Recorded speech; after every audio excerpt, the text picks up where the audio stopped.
Hello and welcome to the Empower Hour. I'm Heike Fallon. And did you know that 96% of people trade their most valuable asset?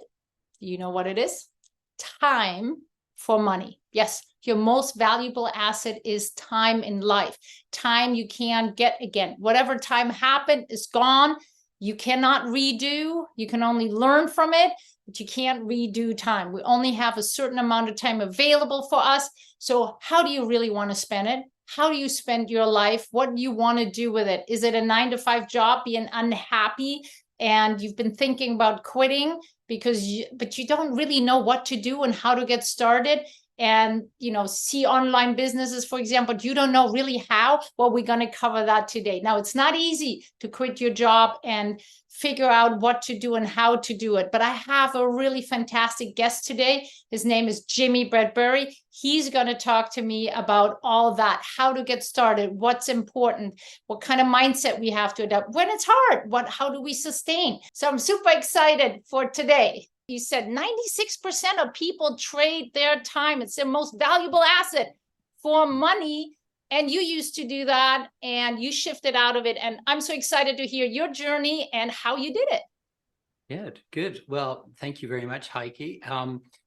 First of all, I acknowledge you for the great work you're doing, because I know we're going to talk a lot about brain, mind, body in this discussion, because it's helped me enormously get to where I am today.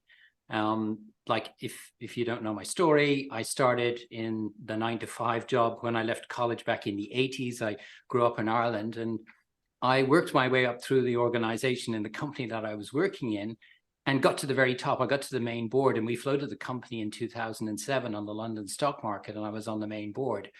And it was fulfilling everything that, I guess, because my father wanted me to do it. And it was in many ways the pinnacle of a certain part of my life, but there was a lot that was missing in it.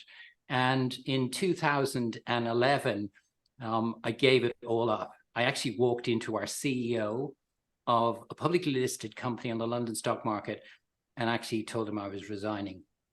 I handed my resignation in, and because we were a publicly listed company and I was on the board, it took me about 6 months to get out, in all the issues that you have to deal with the city. But in 2011, then I decided I wanted to actually do my own thing. The problem was I had a long list of things, and I wasn't really sure about what it is I wanted to do. And I call these my drift years between 2011 and 2017. And it was in 2017, 3 big things happened in my life that really changed my life forever. One, I got into a business which, for the very first time in my whole life, I lost a lot of money in. I'd never done that before, but I lost a lot of money in it. Second thing is I got divorced. And the third thing, which was probably the most impactful, was that my best friend, a young guy that I went to school with from the age of 6 in boarding school in Ireland, died from a brain tumor.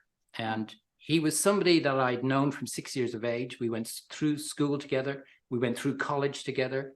We went to London together. We roomed together in a rented apartment.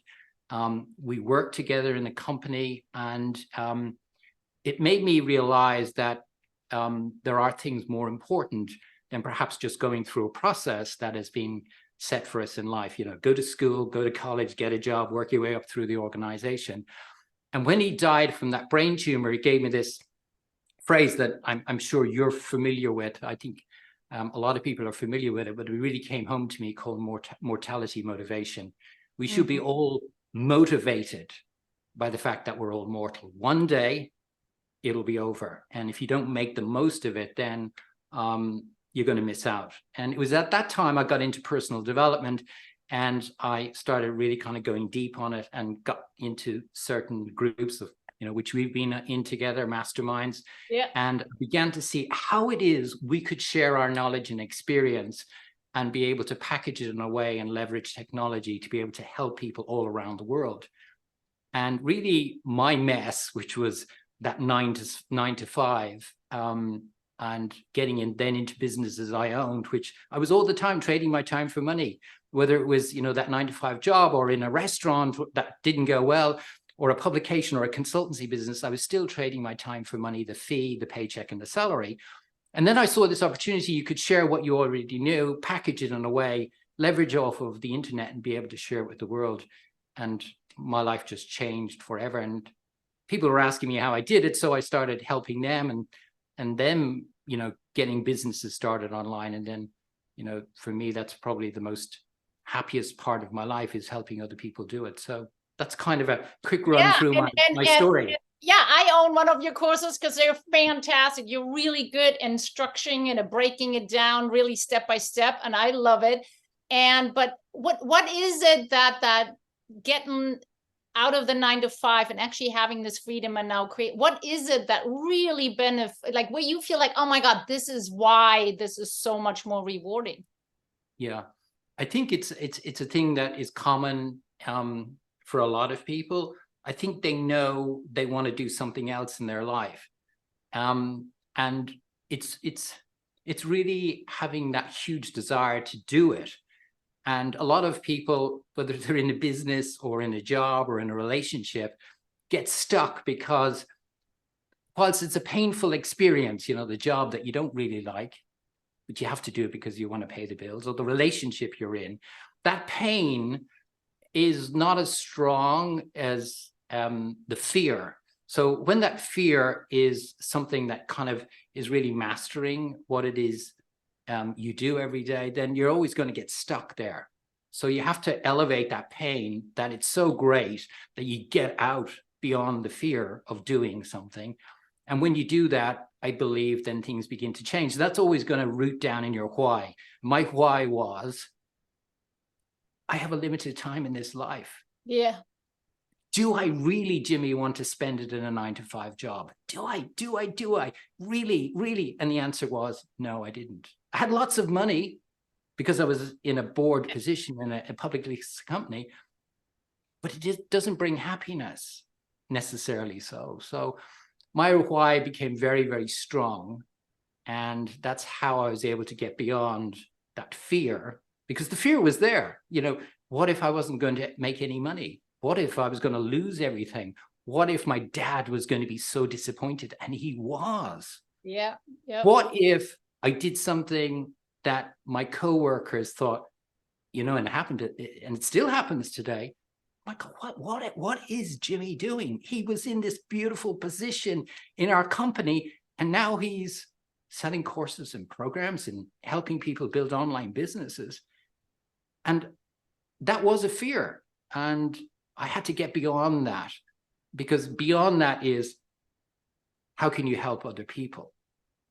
And because I love, up till then, it had been about money. It had been about helping the shareholders, helping us build a big business. And it wasn't about the people. Yeah. And that's where I had to get to. Yeah. I love that you also said the fear and overcoming the fear, since I'm like a big science geek, and I do approach everything from a brain perspective, and that is the fear is actually in what we call the reptile brain, or the deeper brain, and the limbic system, where we experience that. And anybody watching too is like, it's real. The fear is real. It's not made up. It's like everybody has that kind of fear. The question is, how do we overcome it? And yes. how we overcome it is, and the thinking goes, as you said, the thinking goes wild, because if in the inside, the reptile brain controls our outer brain, which is the cortex, and that's where the thinking is. So then it comes the doubt, the overthinking, the questioning, all that kind of stuff. But we need to really address, now you said the fear with basically overriding with a stronger motivation or a stronger intention, which is the why, really going back to why. And for you, it was knowing that life is short and I need to do the most out of it, not in the 9-to-5 job. For somebody else, it might be something else, why they have whatever their why is, but it needs to be stronger than the fear, that because when we're in fear, then the brain is in survival mode. And it needs to come out of that, because we can't move forward and do something if we're in survival mode. It's real, but we need to get over and out of it. So how like once you knew your why, but I know you also kind of took you a while to figure out, what am I going to do and how am I going to do it? And now that's what you're doing now. You're helping people to figure that out a little, like, as you said, it took, I think, 5 years, you said, how to do it Yes. quicker, right? To not have it in 5 years trying to figure it out, but you help people really to identify faster. What do I want to do? What is the thing that I want to do, and how can I do it with an online business, right? Yes. Yes, that's correct. And so what are the starting points when somebody needs to figure out, like, what am I going to do? Because the list of opportunities is long. Yes. Yeah. Well, I think the starting point for me, and I think for the people that have been coming through my program, has always going to be the decision to want to do it. And for a lot of people, beyond the why, the thing that's held them back is not having the courage to be able to say that I'm in a job that I don't like. They say it to themselves, but they don't have the courage to actually express it and then take the action. And if you can do that, and if you can help people with that piece, being able to express it, because that's what I had to do. I had to walk into a CEO's office, of which I was in a company earning hundreds of thousands, and say to him, I wanted to leave. And that took a lot of courage, because I was giving up a lot of things, huge salary, pension, healthcare, car, all of these things I was giving up. And if you can have that courage, and this is why I love the work that you do, because we've all got it within us, but we have to work on our brain, on our mind, on our body. We have to, because this thing here controls us, or we control it. But for most people, it controls us. And if you can flip that, then the magic begins to happen.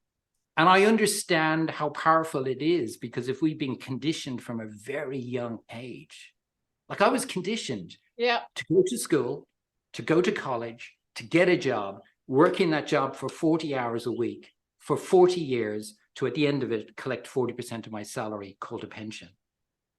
And to break that and get in and talk to that CEO, that was something I had to work on very hard. So I think if people can do that and get help, from people like you, then I believe we can achieve anything in this world, anything. And one of the biggest things, as I sat on the bedside in 2018 with Shane on his bedside, and I said to myself, like, he was very young, I don't want to look back on my life with regret. Tears were actually coming out of my eyes, because he was my best friend. But I don't want to live with regret of things I wish I had done. And it was at that moment I decided I wanted to change. And really then everything began to happen. But we have to control this. We have to manage our mind. We really do. Yeah, and absolutely right. And as you said, the support is so important, right? So either you have a support system, or oftentimes a coach, and you do that too. You coach people along the way how to transition into actually, or from the 9-to-5 jobs into creating an online business and following really more a passion and figuring out what their thing is, because oftentimes it's, where do we start, right? It's like so hard. There's so many options. And I know you have a fantastic course and also a masterclass coming up next week. We'll have the information below, but with that said, though, what do you, besides the courage, what do you also have to have in order to really move forward and making that shift? Because it's hard. It's not easy. Let's be real.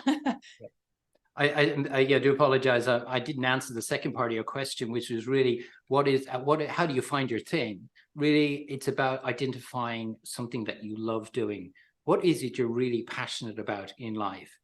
And I know if people come to me and they've got a real passion for, I don't know, for knitting, for playing guitar, and they want to teach other people on how to do what it is they do, with a real passion. Forget about the money. Yeah. Forget about the money. But if they come to me with that huge desire to share what they know, and sometimes they don't know, so I help them find it. What is it that you really love doing? You know, pretty much anything. What is it you love doing? And then how do you turn that from that real passion into something that other people want? So if you teach, you know, if you teach knitting, for example, there's so many people around the world who would love your help on how it is you teach knitting. Because I know a lot of people say to me, well, there's lots of people doing this. There's lots of people teaching knitting. But the two things that make you different is you've got a perspective on how you teach it that's different to anybody else. And you've got experience, and that experience is different to other people's. And you will attract those people that want your experience and want your perspective. And then you start building a following. And with that following comes people who are interested in what you do. And if the moment is right, then if you've got something to offer, because you have to have an offer, you have to have something, a course, a program, that if the timing is right, then they're going to be interested in buying it. And then you're starting to create that online business. And that's how I help them. But it's in those early stages of creating that thing that's really important. On any given topic, I've been through, I don't know, hundreds of people who have got this unbelievably wide variety of interests. And unless you're making a widget or you've got an emergency service that you've got to provide, then pretty much anything you can share and build an online business on. Yeah, and it's truly when you really follow your passion, right? Then everything aligns. We're living more in alignment. It's more congruent, and then it really, honestly, it's not work. When people go like ask me, so what do you do with work? I'm like, well, I kind of love what I do, so it doesn't feel like work. I'm working probably more than somebody in a 9-to-5 job, but it's not. It doesn't feel like I'm clocking in, clocking out. I'm like, oh God, how many more hours? It's more like, oh darn, I could keep going. Yeah, totally. Like this is, go on. Right, when you have your thing, you follow really your passion, it just doesn't feel like work. That is a beauty. This is without a doubt the happiest time in my whole life right now. I learned to be very present in this moment, and I recognize that when you're doing something you really enjoy doing, it doesn't feel like work. And for me, it's complete change. It's not about the money. Like, I actually don't have a lot of material things. It's not because I can't afford them. I can way afford them, but I give most of my money away to being able to help people less well off than me. But I realize that how precious life is and how grateful we should be for it. Like, this is the greatest time to be alive. It really is. Even though there's lots of vitriol and darkness in the world today, the ability for you and me, I'm in Australia, you're in California, and we're able to talk. Yeah, I know. That's super amazing. Super brilliant. It's super brilliant. Yeah, we have opportunities and options available left and right. And I think that is a key component. As I asked you before, now I have to admit, I knew from early on 9-to-5 isn't for me. I never did the 9-to-5 because I knew from early on in college already that's not going to work for me.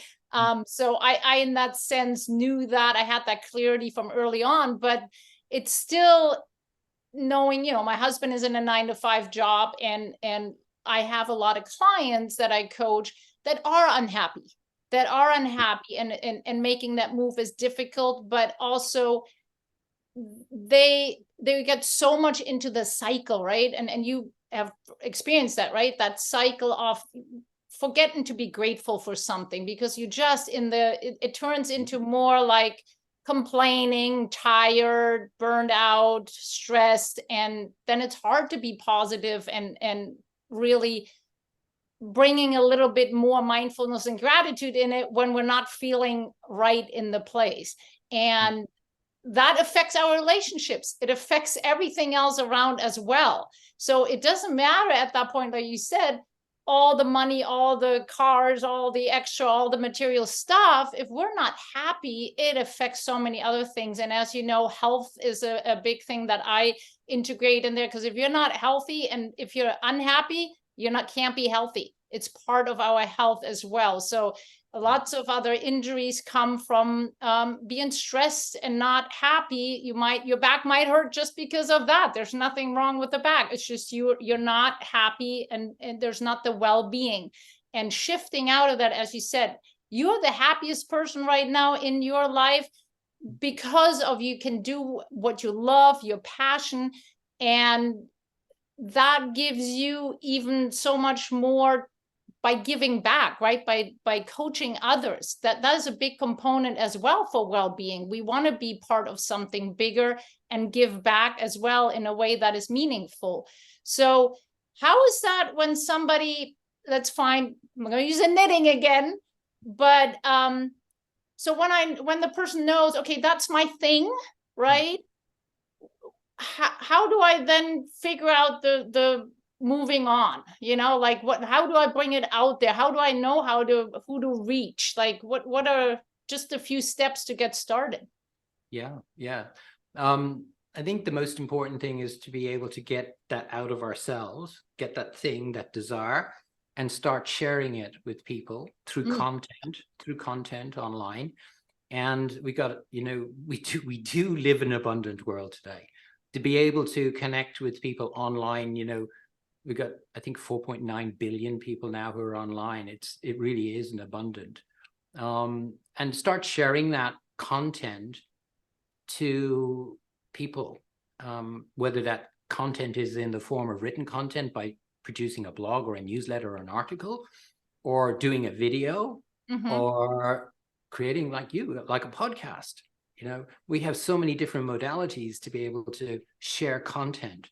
And it really is about creating content that you have a huge passion around and educating people with solutions to problems they've got, like knowing your audience. Like if you come back to the knitting problem, like if you were starting out knitting, what would be the big issues? What would be the big challenges that you've got? Finding the thread, finding the knitting needles. How do you get them? Where do you find them? What are the best ones?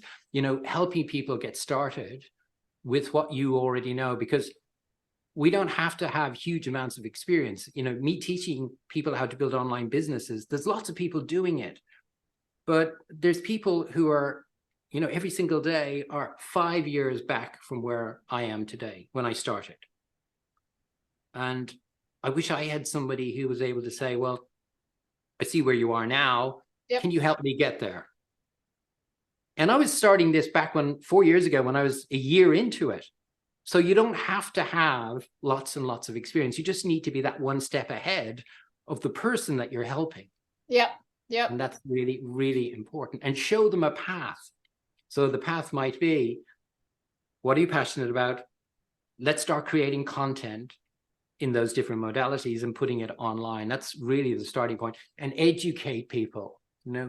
It's really more about the education than it is the entertainment. So trying to educate people is really, really important. And then you'll start building an audience. And just to get back to that really quick too, is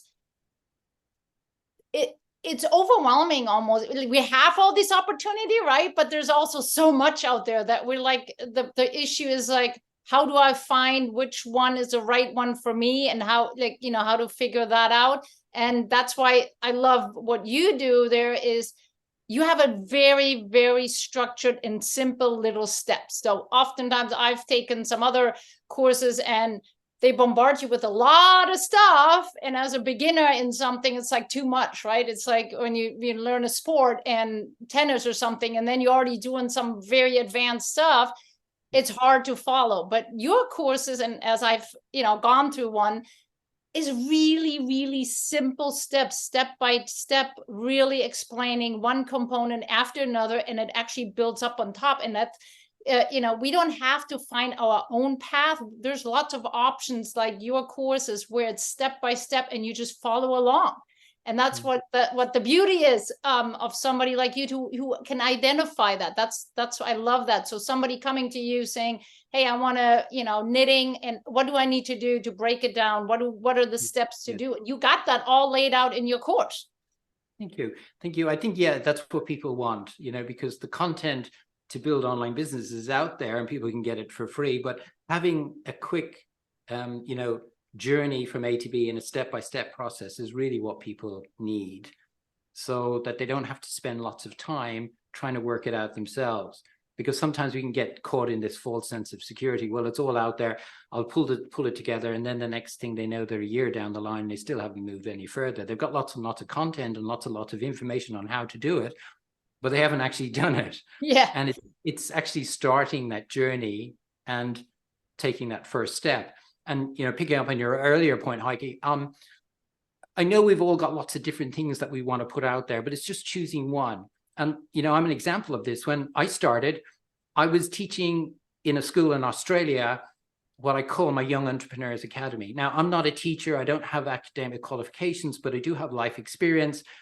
And schools in Australia, one started and then many others followed, started teaching the kids what I call my Young Entrepreneurs Academy, helping them with the things they don't learn in school, how to be more resilient, how to develop a growth mindset, how to be more compassionate, how to show more empathy, all those skills they don't learn in school. And I started teaching that, and then I turned it into an online course. But then people were asking me how I could help them. So I moved away from it, although it's a real passion of mine, into actually teaching people how to build an online course. So I actually made that shift from one to the other. So, but my real point is just getting started with one thing you love, putting it out there in content, and then building course around it. And that's how you're going to get started. Because if you start thinking about, well, should I do this? Should I do that? Time moves on. And you just got to say, I'm going to do this and get going. Yeah. And I love that you just touched on the mindset and all that, because there's lots of people that have the courage, they quit, they think they know what they have, and then they can't sustain. They can't sustain because it does take a little time, of course, of learning and implementing and getting the momentum going. But how did you stay really resilient, and what kind of mindset did you adopt to pull through? Yeah, it's a really good question, because it is probably the single biggest thing. And as a kind of a framing of this, I spent 25 years in the corporate world up until 2018. Nobody ever talked about your mind. Nobody. Actually, mindset just wasn't talked about. But I heard as I grew up that we are 95% more powerful than we actually are. But I was never taught how to understand and become aware of our mind, and how we can actually manage it rather than it managing us. And when I actually got into courses, into actually getting mentors and getting coaches, because I've invested a lot, I recognized this was the number one thing to succeed, not just online, but actually in life. To have a really fulfilling and enjoying and happy life is if you can manage your mind. It is, for me, the number one thing. And your choice then becomes, do you want to manage your mind, or do you want, like most people and me prior to 2018, do you want your mind to manage you? So if you can understand that piece, and that's why, again, as I say, your work is so powerful, is that if you can be aware of that and say to yourself intentionally that you want to actually master and work on this component, that's when everything really begins to change. And managing it, and then having after that the habits, the routines, be more intentional about what you do every day, knowing mortality motivation is out there. You got to be intentional about your life, because one day it'll all be over. Then you actually then get into that way of being able to master your mind. It's not always going to be that. Like, there's days when I just feel like, oh my gosh, is this really worth it? Like, yeah. And I feel this coming on me, and I just have to sometimes just sit and accept it. Because if I try and fight it, because maybe I'm tired, I didn't sleep well, I had a bad issue at work, or whatever it might be, I just try and accept it, feel it, understand it. Where is it coming from? Maybe sleep on it, and then feel fresh the next day. Yeah. Rather than try to fight it. Yeah. Yeah, no, Like, mastering just the kind mind. of like us guys pushing down our emotions, because no, it's just what I did for Yeah. so much of my life. Yeah. Yeah, and that is, and there's plenty of research out there how that impacts health as well, because Yes. we're not really embracing and working with it. It sits inside, and so they say the body stores, right, everything, and it does impact our health if we're not really working on that. But you said also one key component here is having a coach or having a mentor or having some kind of outside support. Because the truth is, when we're by ourselves, all we can do is manage ourselves, our mind in what it is right now. We do need an outside perspective from time to time. We do need to have some support, and it's sometimes just the cheering on, but sometimes it's also to kind of go, somebody going like, do you really mean that? Like, think about that again. Are you sure? Yeah. Just a kind of a different perspective, and different guidance from the outside can be very helpful. And I think that is also what helps us to get through the stretches where the self-doubt comes up. Is it really worth it? Can I do this? Will it be working out at the end when I'm, finally getting traction? Because I think that is oftentimes where then people give up and go back to the 9 to 5, and then they feel they failed. Yes. Right. And so there are tough times, and they are going like that. Even like you said, even now we have successful businesses, but it's still, there's days where it's hard, and then there's days that are better. That's life. We need to start embracing that, and really working, as you said, on the mind. Yeah, totally. Yeah, I agree. Really important. Like, I think the coaching for me has been, a couple of components, because I didn't have one at the beginning and I just wasted my whole first year. I think they show you a path that you can travel quickly to get to where you want to get to. They give you the accountability. But I think the thing that most people miss out on with coaches is that I think they're great for pointing out your blind spots. Yeah. The things that you don't see. And there's lots of them I don't see, that without coaches, they couldn't say, oh, Jimmy, did you think about that? Yep. No, it wasn't even on my radar. Oh, that's interesting. They point these blind spots out, which I think is enormously helpful. And I think if you are, I think you also have to be coachable. I think not everybody is coachable. And that's not a derogatory thing. It's just that you have to, in that example, accept what is it they're saying. Is that really something I should be aware of, rather than trying to push it back? But then the coachable bit for me is always, so they've said something, they've advised you on something. Are you going to implement it? Yeah. Because it's in the implementation that the growth happens. The coach can't implement it for you. And when you're coachable, you will take what it is they're saying and actually implement it. And that's the bit that I believe is really important, because that will take you to the next level, whether it's online, whether it's in your personal life, whether it's in business, career, whatever it is, sport, whatever it is, you have to implement. And that, I think, is absolutely key.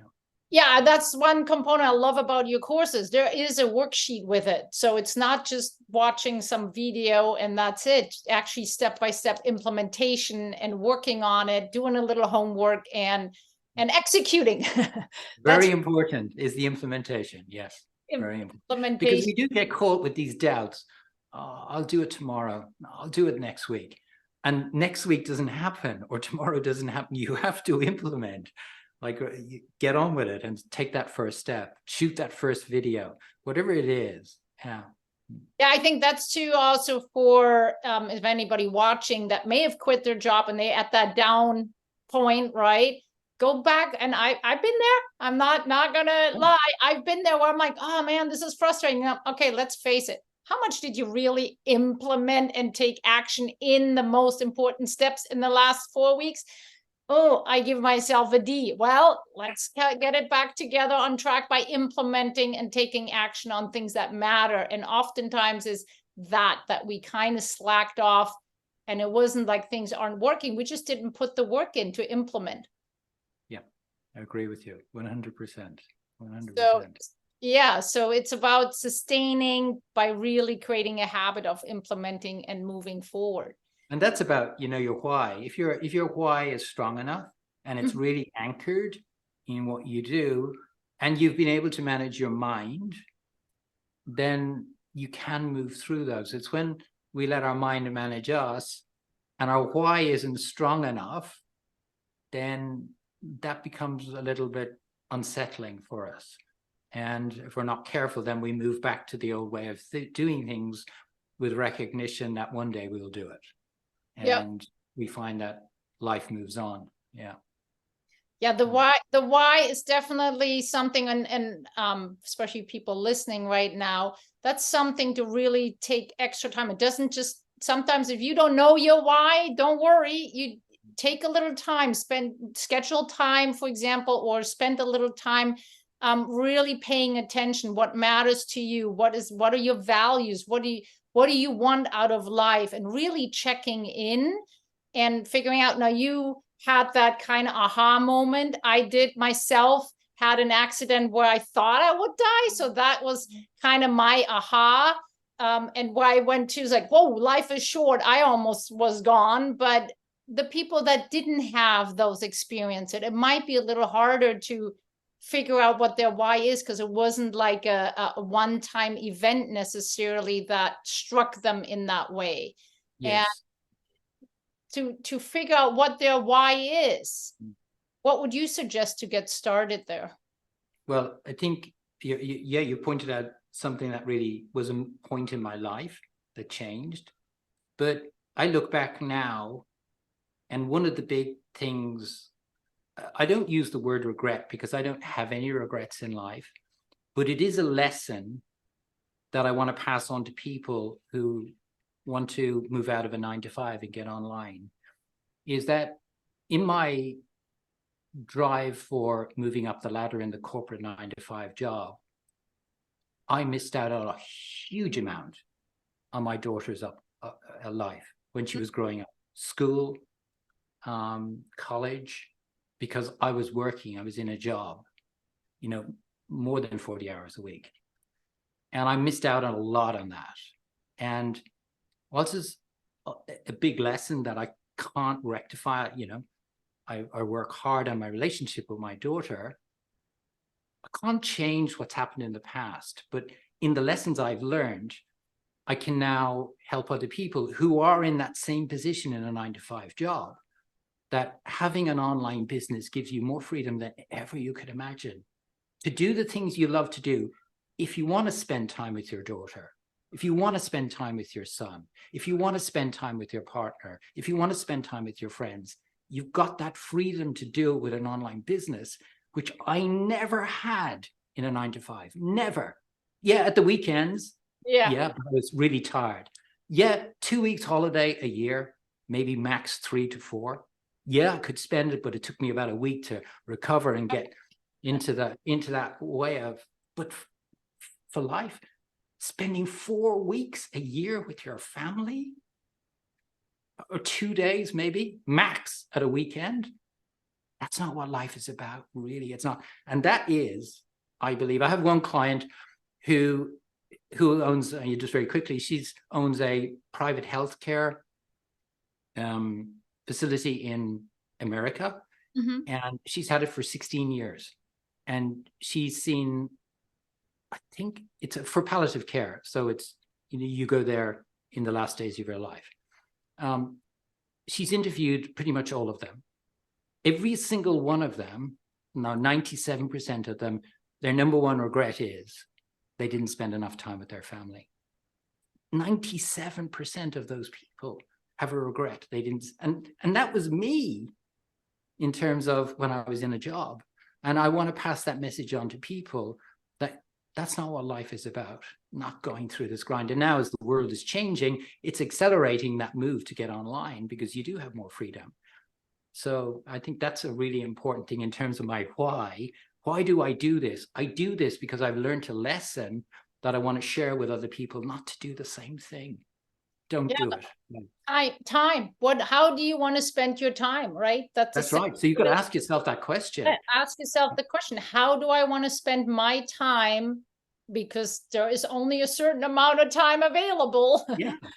Do you want to spend more time with your husband? Do you want to spend more time with your 3 sons? Do you want to spend more time with your children? Do you want to spend more time with your friends and family? Just ask yourself that, and then say, why am I doing what I'm doing? Not spending that time with them because I'm in a job. Yeah, and I love that you said that it's the most valuable asset. You can't get it back. Is the most valuable asset. And that is really a mindset to adopt, is time is the most valuable asset. And if you don't know your why yet, take that question and figure out, how do you want to spend your time with, and consider that the most valuable asset. Everything else doesn't really matter as much. No. Like, you can lose money, happened to me, but you can make the money back. You can lose friendships and you can make other friends. But if you lose your time, you can never get it back. Never get it back. No. Oh, I'm getting chills now. That is so true. So true. It's don't regret, learn the lesson, but moving forward, whatever you got, wherever you are in life, time is your most valuable asset, and start using it and living it with the most joy and impact that you want to do. Right? Yeah. 100%. Awesome. Awesome. Oh, so much great insight, so much value. Thank you, Jimmy. Is there something else that I have not asked you right now, but you would love to share right now? I know I'm going to put the links below to find your awesome courses that you offer, because I think they are fantastic. Again, a mastermind coming up this next week. I'm going to put the link down there as well, because I definitely don't want anybody to miss that one, because it's so valuable to really start shifting and utilizing and taking the time for the things you love. Yes. Well, the only thing I would say is just, take time to pause and really reflect on what it is you're doing in life. And is it something that you really are doing that you're really happy with? Or is it something else that's there, that maybe is not actually fully resonating with you? And then try and put yourself towards the end of your life and look back and say, is this something I really want to do with my life? And just kind of question that. But also, I think, feel grateful for being alive, because today it is a great time to be alive.